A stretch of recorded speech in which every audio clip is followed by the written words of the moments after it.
Hey there, and welcome to The Explainer. I am absolutely thrilled you're joining us today. So, we are tackling a topic that, honestly, tends to make a lot of homeowners sweat, but we're going to completely strip away all that confusion and give you a super clear, no-fluff roadmap. Today, we're talking about how to navigate asbestos in older San Diego roofs. By the end of this explainer, you are going to know exactly what to look for, who to call, and what the whole shebang actually costs. Okay, let's dive right in. Let me just ask you a direct question right off the bat. Do you own a San Diego home built before 1980? Because if you're nodding yes right now, your roof might actually be harboring an invisible, highly regulated issue. It's not in every single home from that era, but it is common enough that tearing into an older roof without a solid plan is just a massive risk. Now, before your brain instantly jumps to worst-case scenarios, take a breath. Remember this guiding principle from the experts. Identification matters more than fear. I absolutely love that quote because it brilliantly sets the tone for us today. Having an older roof is not a medical emergency, and it's certainly not a deal breaker for your home's value. It's simply a known process. You just need a smart, methodical plan. All right, so here is our roadmap. We are going to cover San Diego's hidden roof asbestos, where it's actually hiding, why the first step is to always test, who actually does the work, and finally, we'll break down the costs. Section 1. San Diego's hidden roof asbestos. So why does America's finest city have such a remarkably high concentration of this specific roofing issue? Well, the answer really lies in our history. San Diego's housing stock actually skews a lot older than people realize. Think about that massive post-war mid-century building boom that filled incredible neighborhoods like Mission Hills, Claremont, North Park, and La Mesa. That huge boom happened from roughly 1948 right through the early 1970s. And what's really interesting here is that this specific construction window aligns perfectly with the absolute peak era of residential asbestos use, right before the partial bans rolled out in the late 70s and 80s. And on top of the timing, there were two very specific geographic patterns that made asbestos incredibly popular here. First, our famous coastal weather.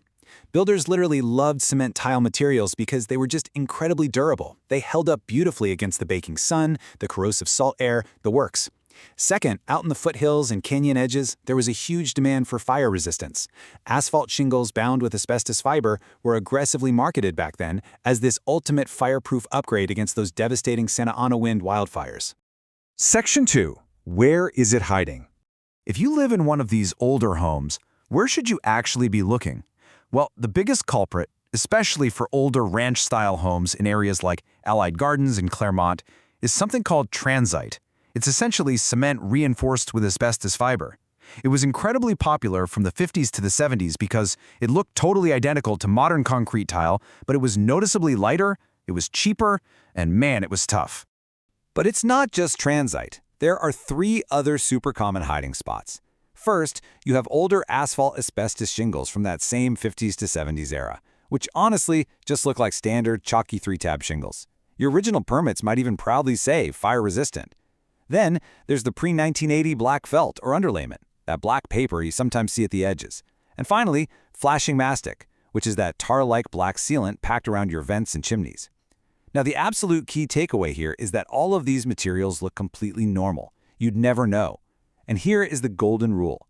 Disturbing these intact materials by cutting, drilling, breaking, or pressure washing them is what actually makes them dangerous. If they're just sitting there, or if they're removed professionally, they are perfectly safe. Section 3. The first step, always test. As we just saw, you simply cannot confirm asbestos just by looking at it. It's impossible. Furthermore, layered roofs on older San Diego homes will very often hide the original pre-1980 materials right underneath a newer layer. So, a quick visual inspection from a roofer or a seller's disclosure saying possible asbestos just isn't going to cut it.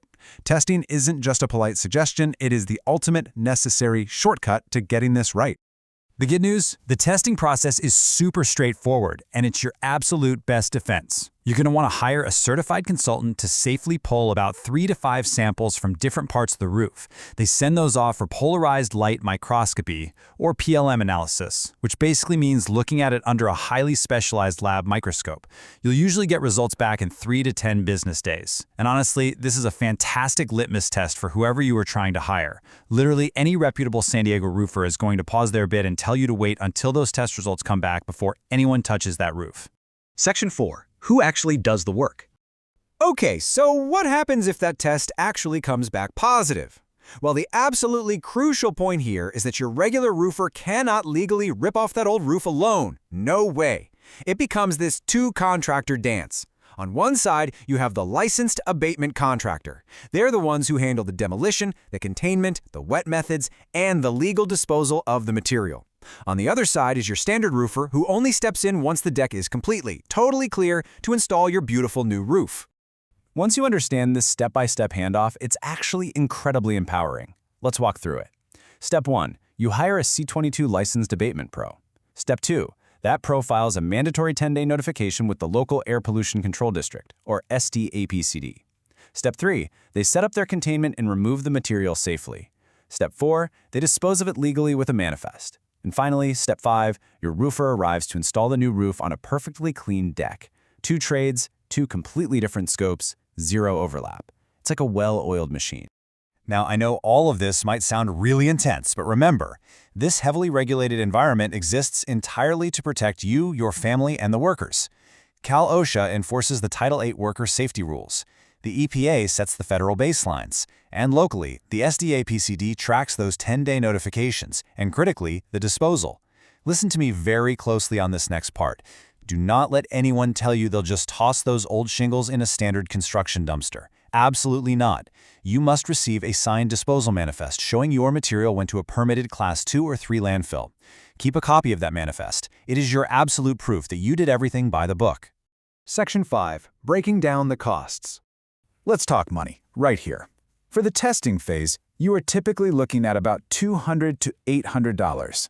And look, before a single shingle is ever removed from your house, spend this money. It is literally the cheapest insurance policy you will ever buy to guarantee your peace of mind and strict legal compliance.